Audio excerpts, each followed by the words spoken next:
வாய்ப்புகள் இன்னைக்கு ஒரே ஒரு நடிகரை டார்கெட் பண்ணி கொடுக்கப்படுது. இங்க மத்த வந்து திறமை இல்லாதவங்க கிடையாது.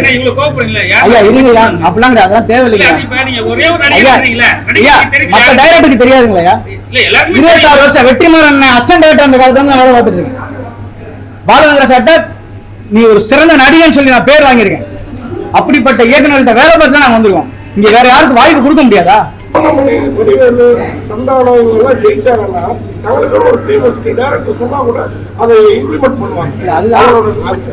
அதோட லிமிடேஷன்ஸ் எல்லாமே இருக்கும். நீங்க வந்து இந்த பக்கம் அங்க இருந்து பாக்குறீங்க இல்லையா, இந்த பக்கம் வந்து நீங்க கூட இருந்து வேலை செய்யுங்க, ஒரு 4 படம் எங்க கூட சேர்ந்து வேலை செய்யுங்க, அப்ப தெரியும் அவரோட பிராக்டிகல்.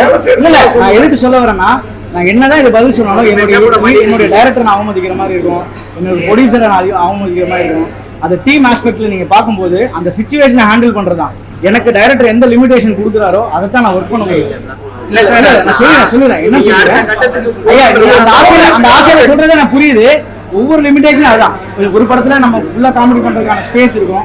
இப்ப எல்லாரும் பார்த்தோம்னு சொல்லுவாங்க அங்காடி தெருல இருந்துச்சு, அதுக்கப்புறம் நிறைய படம் நடிக்கல அதுக்கப்புறம் இல்ல அதுதாங்க. சினிமால சில விஷயங்கள் கடந்து போறதுக்கு சில சப்போர்ட் தேவைப்படுது.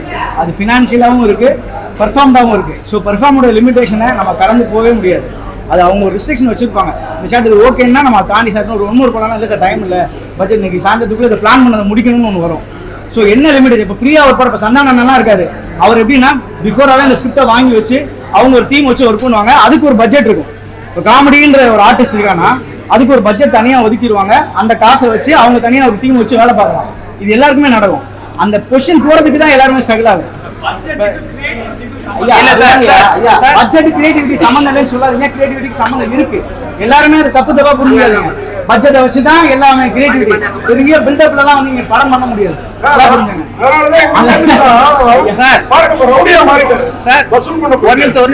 அது வந்து என்னன்னா ஒரு கம்பெனிக்குள்ள நடக்கிறது, மாம்பழ கம்பெனிக்குள்ள நடக்கிற ஸ்கிரிப்ட் அது. அப்ப அங்க என்ன நடக்குமோ அதை தான் நம்ம பண்ணோம் சார். அதை தாண்டி என்னன்னா அந்த ஸ்பேஸ் ரொம்ப முக்கியம் சார். நீங்க இப்போ எல்லா படத்துக்குமே ஒரே மாதிரியான கேள்விகள் கேட்கிற ஒரு விஷயத்துல இந்த படத்துக்கும் ஒரு கேள்வி தனியா தானே கேக்குறீங்க.